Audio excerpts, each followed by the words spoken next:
Tónbergi, sal tónlistarskólans á Akranesi, stendur fundur málefni Sementsverksmiðju Ritsins.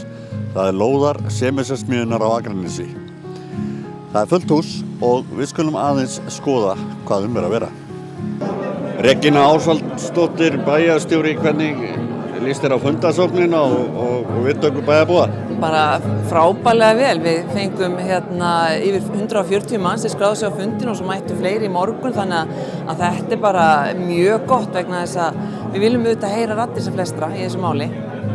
Og er þetta bara byrjun? Er ekki margra ára eða áratug að vinna eftir? Jú, þetta er fyrsta, eins og ég sagði áðan, þá erum við að hefja ferðalagið og við hefjum það auðvitað með bæjarbúum og svo eigum við eftir að taka ýmsar ákvarðanir, til dæmis hvernig við stöndum að rekstri á svæðinu, hvernig við deilum út byggingarreitum, hvernig skipulagið verður, allir við í hugmyndasamkeppni, þannig að það er af ýmsu að taka.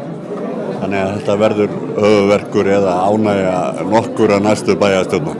Ánægja myndi ég segja, ekki höfuðverkur. Þetta er ótrúlegt tækifæri. Þetta er svona tækifæri hafi hreinlega gefist hér á landi áður?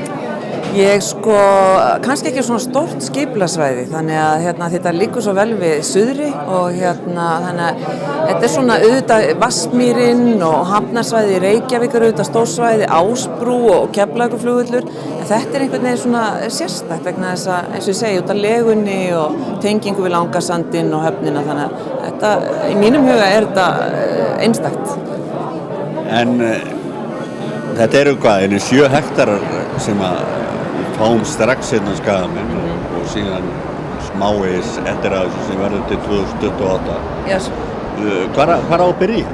Við náttúrulega byrjum auðvitað að huga svæðinu sem við erum með yfir eins og Sandgrífinni. Það liggur nærtakast við að hefja vinnuna þar. En við þurfum auðvitað að horfa á þetta í heildarsamhengi, þannig að þó að ég hafi talað þetta séu mörg svæði og við þurfum að brjóta það einhvern veginn niður í vinnunni, þá þurfum við samt að hugsa heildarrammann áður en förum af stað með einstök svæði. Ýmsar hugmyndir eru þegar á lofti hvernig nýta megi þessi mannvirki hér á bakvið okkur. Við skulum aðeins kíkja á fundagesti og athuga hvað sögðu nokkrir yfir það.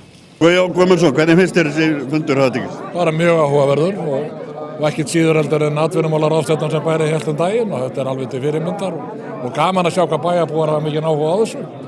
Skiptar okkur náttúrulega mjög miklu máli hvað verður Sementsverksmiðjuna og þetta svæði. Möguleikarnir eru ódæmandi. Þeir eru miklir. Ég vil sjá þetta strandhótel bara, fá ykkur á hótelkeið til að byggja þetta flott hótel og gera út á Langasandinn og sjóinn og miðbæinn og allt þetta. Anna Lára Steindal, hvernig líst þér á þennan fund? Mjög vel, þetta er ótrúlega gaman og ótrúlega spennandi tækifæri fyrir Skagamenn og frábært að við fáum að taka þátt í þessu. Það er fullt hús og heldur að koma eitthvað út úr þessu ráði? Já, ég held það. Ég veist einhvern veginn svona stemningin við erum einhvern veginn að hrökka dálítið í gír fyrst með Skagamenn og ég hef ávonað því að það verði eitthvað sem komi út úr þessu. Þetta eru mikli möguleikar þarna og ekki sem að gerast bara 1, 2 og 3. Nei. Það tekur allt tíma, en ég sést svona ýmislegt sem við getum samt byrja tiltölulega fljótt á. Allavega að mála og laga ásýndina og svoleiðis og það bara munar heilmikið bara það. Þú sér marga möguleika? Alveg, já. Ólafur Adolfsson, hvernig finnst þér nú þessi fundur og býstu við eitthvað á þessu? Já, ég geri það. Ég hef mikla væntingar til fundarins. Það er mjög skemmtilega hugmyndir sem hefur verið varpað upp. Ég veit að vissi ekki hversu stórkallalegar þeir eru þarna nokkrar, en þetta ónefndalega kemur hlutunum á hreyfingu og maður vonast eftir að það verði farið fljótt og vel í allavega svona einhverja breytingar til þess að fegra umhverfið og gera þetta skemmtilegt fyrir okkur Skagamenn. Er ekki ótal möguleikar hérna að hafa? Jú, ég held að kannski vandamáli verði það að velja þá möguleika sem að nýtast okkur best. Það eru margar góðar hugmyndir hérna og hugurinn fer á flug. Þetta er áratugarverkefni. Já, allavega svona skipulagningssvæðisins í heild, það mun taka áratugi, en það verður vonandi að þetta fari í einhverja aðgerðir svona fljótt og vel sem að skila okkur svona fegur umhverfi. Hrönn Eggertsdóttir, hvernig líst þér á þennan fund núna? Mér líst bara mjög vel á hann. Hann er betri en ég átti von á. Bara fróðlegur og fína tillögur sem hafa komið fram. Mjög ánægð með hann. Ert þú búin að móta þér einhverja tillögu sjálf? Löngu. Já. Hvað sérðu helst þarna? Ég sé bara svo margt, geti verið þarna vinnustofa fyrir listamenn og íbúðir, það geti verið þarna stórt og fallegt torg, það geti verið verslanir, það geti verið safn Semensverksmiðjuna til dæmis, myndi ég vilja sjá þarna og allt mögulegt fleira bara. Íbúðarhús? Íbúðarhúsnaði, já. En þetta nú ekkert að gerast bara 1, 2 og 3? Nei, þetta verður bara gert í framtíðin í rólegheitum og þarf að undirbúa vel og þannig að sómi sé að. Heldur að vera eitthvað söknur eða hverfur eitthvað af þessum mannvirkjum? Ég vil ekki að þau hverfi. Mér finnst að vera partur af Akranesorðið og það þarf bara að laga þau og gera þetta þannig að þetta sé glæsilegt. Arkitektar sem Akranesbær fékk í byrjun að þessu verkefni hafa þegar komið með nokkrar hugmyndir hvernig nýta megi þessi mannvirki hér á bakvið. Þeir eru að tala hótel, þeir eru að tala torg, það er verið að tala íbúðarhúsabyggð og ýmislegt.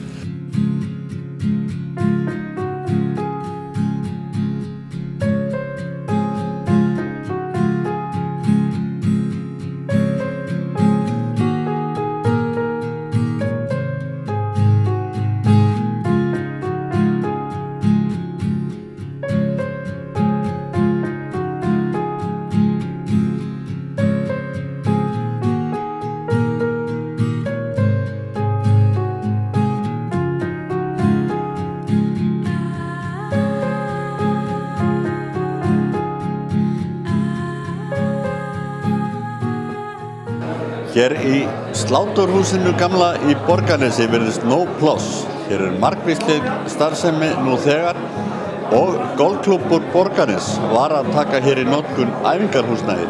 Það fékk nafnið Eyja. Yngvi Árnason, formaður golfklúbbs Borgarnes, nýbúinn að taka í notkun hérna inni æfingarsvæði, en starfið í klúbbnum er mikið starfið í golfklúbbi Borgarfjarðar? Já, það er bara sæmilega líflegt, þó glímum við nú við svona slæma aldurssamsetningu. Það vantar unga fólkið, en það eru svona frekar fólki eldra í kantinu sem dreifur vagnin hérna hjá okkur.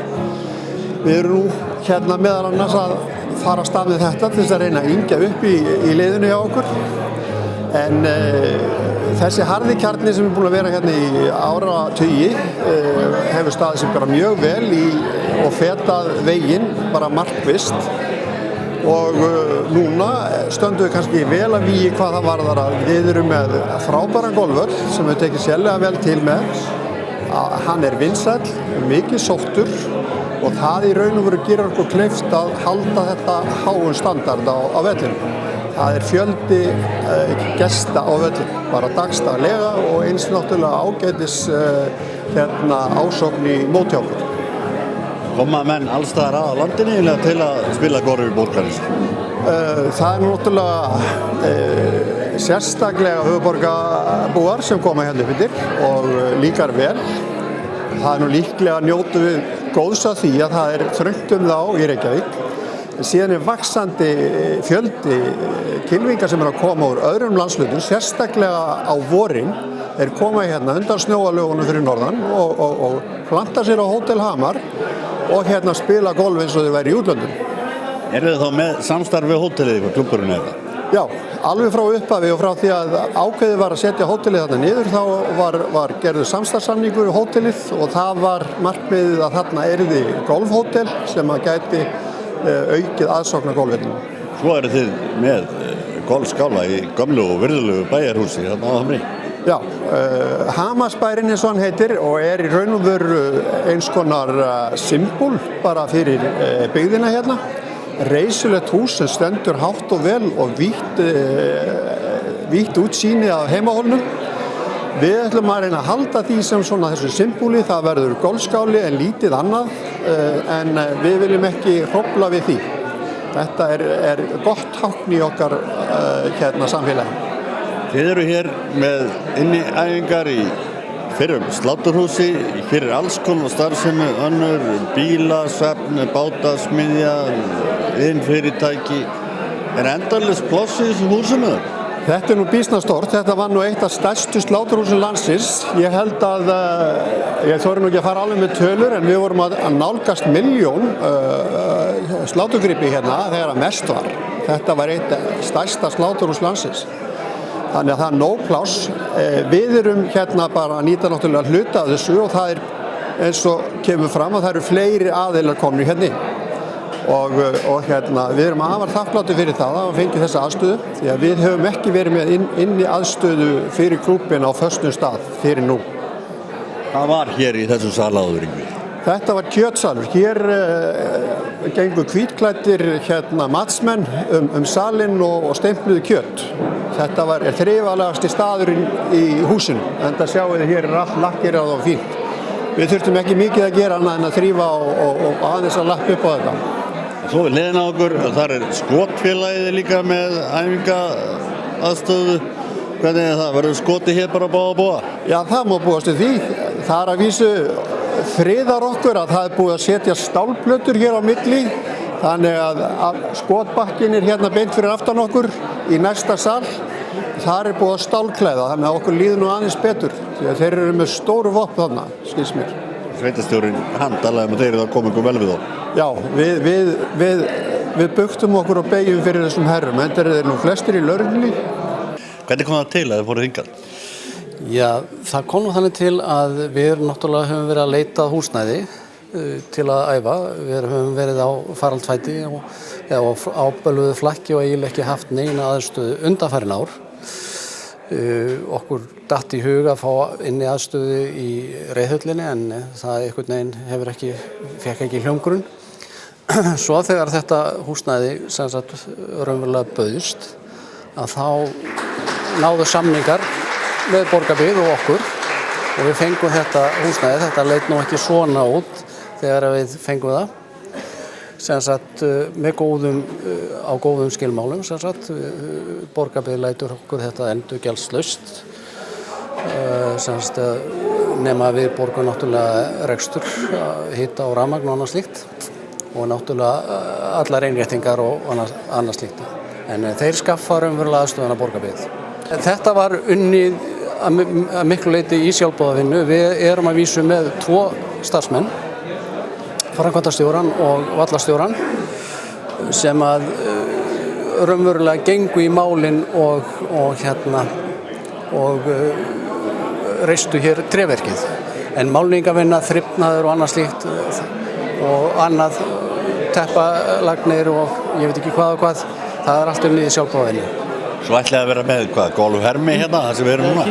Hér, já, menn eru strax byrjaðar að spá í golfhermi með greiningu og það bara skýrist á næstu dögum hvort að við náum fjármögnun í þeim efnum. Við erum náttúrulega ekki efnaður klúbbur, við erum lítill klúbbur og annað slíkt og allt kostar þetta peninga en það er allavega mikill áhugi að ná í golfhermi til að taka skrefið til fulls. Er mikill áhugi fyrir inni æfingum? Já, eins og ég segi, við höfum ekki haft inni æfingaaðstöðu í mörg ár þannig að við náttúrulega rennum blind í sjóinn en við erum hérna í samvinnu við eldri borgara. Það er mikill áhugi hérna hjá unglinganefndin okkar og ég get ekki annað en bara látum við detta í hug en að við nýtum þetta hinn almenni golfari. Yngvi, til hamingju með áfanga og það er alltaf mikið framöndan hjá golfklúbbi Borgarnes. Já, það er nú svona þetta hefðbundna. Fyrst að nefna við náttúrulega státuðum að því að vera með Íslandsmóti í holukeppni á síðasta ári og afar stoltir yfir því að okkur hafi verið treyst fyrir því. Við verðum með fyrstu deildina í sveitakeppni og það má nefnilega nefna það að við erum konum við nokkuð öfluga sveit og gerðum okkur lítið fyrir og unnum aðra deildina á síðasta ári í Vestmannaeyjum og sóttum að fá að halda fyrstu deild sveitakeppni í Borgarnesi og það er búið að festa það.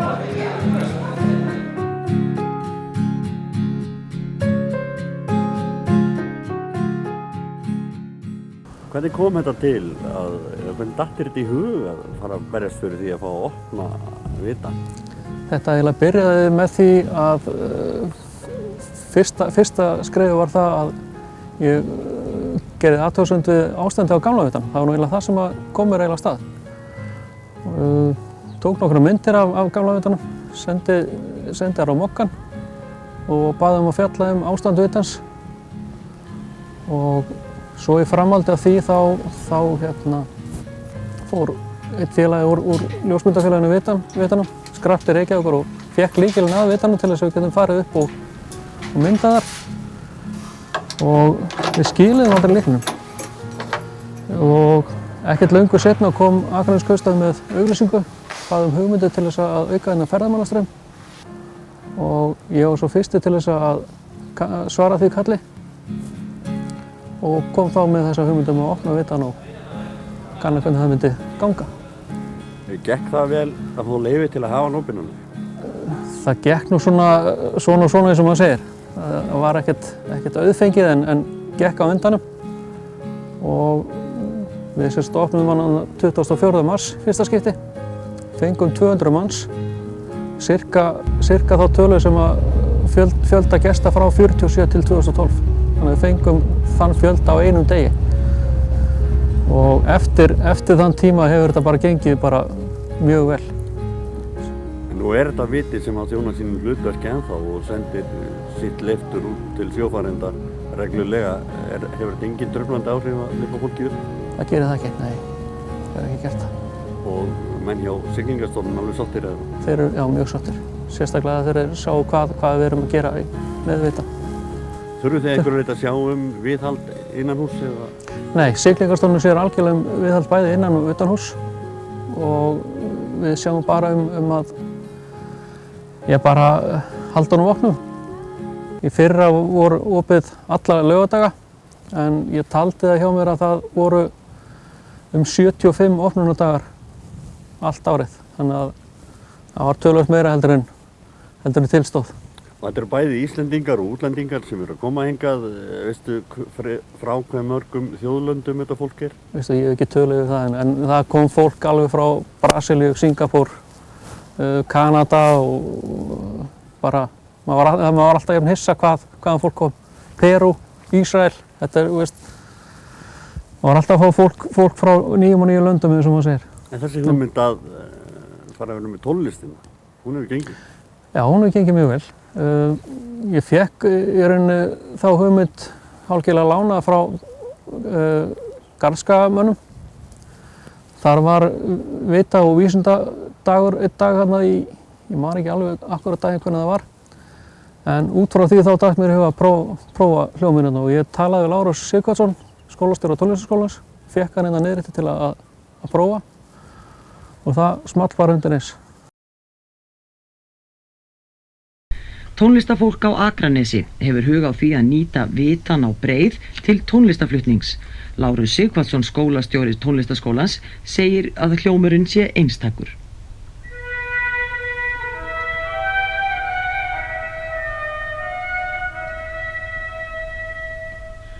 Þetta er Ruth Berg Guðmundsdóttir, flautuleikari að spila Dagnýju, lag Sigfúsar Halldórssonar í vitanum á Breiðunni. Þangað inn fá fáir að fara en Lárus segir að menn hafi eiginlega fyrir tilviljun komist að því hversu fallegur hljómurinn er. Við teljum að vitin hér á Breiðunni og Akranesi sé alveg tilvalið tónleikahús líka. Er hægt að lýsa þessum hljómi eitthvað í orðum? Hvernig hljómar í vitanum? Ég myndi helst halda að við værum bara nálgast að vera í Péturskirkjunni í Róm eða eitthvað slíkt. Þetta er mjög mikill hljómur og skemmtilegur svona fyrir einleiks hljóðfæri. En síðan er náttúrulega hugmyndið svo að reyna þá í framhaldinu að hafa einhverjar uppákomur. Þetta er náttúrulega tilvalið líka bara myndlistarhús. Allt þetta þarf betur að semja við yfirvöld og forráðamenn vitans en Lárus segir unnið að því hörðum höndum í samstarfi við bæjaryfirvöld á Akranesi.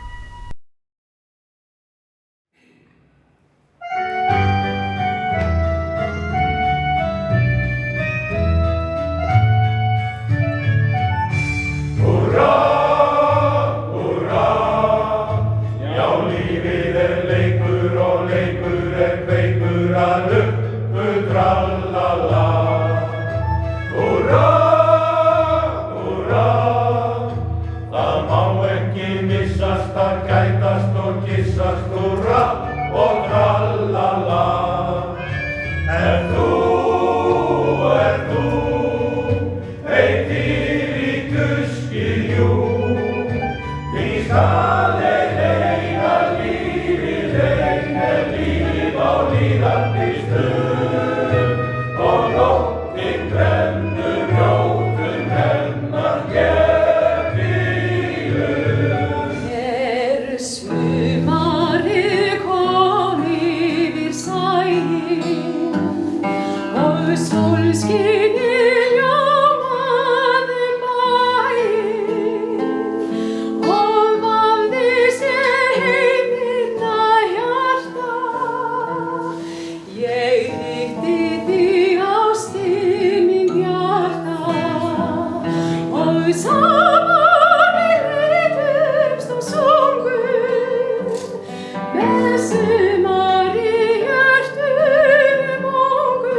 síðan hefur tónlist og allar stoppað hérna í Vitanum. Eru allir sem koma og skoða Vitann og njóta útsýnisins í toppnum jafn ánægðir? Já, þeir eru himinlifandi. Hefur fengið viðbrögð frá gestum annars staðar á heiminum? Já, til dæmis fékk ég hérna Þjóðverja í fyrra sem kom sem sagt beint hérna upp á Akranes og beint hérna niður á Vita. Ljósmyndari sem skipuleggur sig mjög vel þegar hann að fara til ákveðna landa. Ég bauð hann upp í Vitann og hérna var mjög ánægður með allt saman sko. Og seinna meir þá gerðist ég vinur hans á Facebook og hann var svo ánægður með upplifun að hann skrifaði þetta á heimasíðu sinni. Og það nokkuð sérstakt að menn geri það og hann talaði það að með þessa, hvernig ég tók á mót honum, að það voru mikla líkur að hann kæmi aftur núna í sumar. En hópar, eru þeir að koma? Það eru mjög margir hópar að koma og ótrúlega mikið sem kom að hópum í fyrra af árgangshópum miðað við að þetta var fyrsta opnunar árið og ég hélt að ekki svona margir vissu af þessu en það var mjög margir árgangshópar sem kom hérna. Þegar það eru árgangshópa þá eru það fólk frá Akranesi sem vakti uppáli hér? Já, og eins vinnustöðahópar bæði héðan og frá Reykjavík mjög algengt. Ef hópar koma þurfa þeir ekki tilkynna sig eitthvað áður? Jú, það æskilegt að sé svona með helst ekki skemur svona viku fyrirvara og það mjög fínt. Ertu alltaf á vaktinni eða hvað? Ertu alvöru vitaður? Nei, ég ekki alvöru vitaður. Ég náttúrulega er bara starfsmaður upp í Norðural og er á vöktum þar og svo reynir maður náttúrulega að tjasla þessu við það en það náttúrulega ljósmyndafélagið Vitinn sér gæslu hérna þannig að ég sé ekkert einn um þetta. Og þetta er ekkert bara mitt verk, þetta er allra í félaginu. Og kann ég náttúrulega bara bestu þakkið, þetta er sameiginlegt verkefni okkar allra.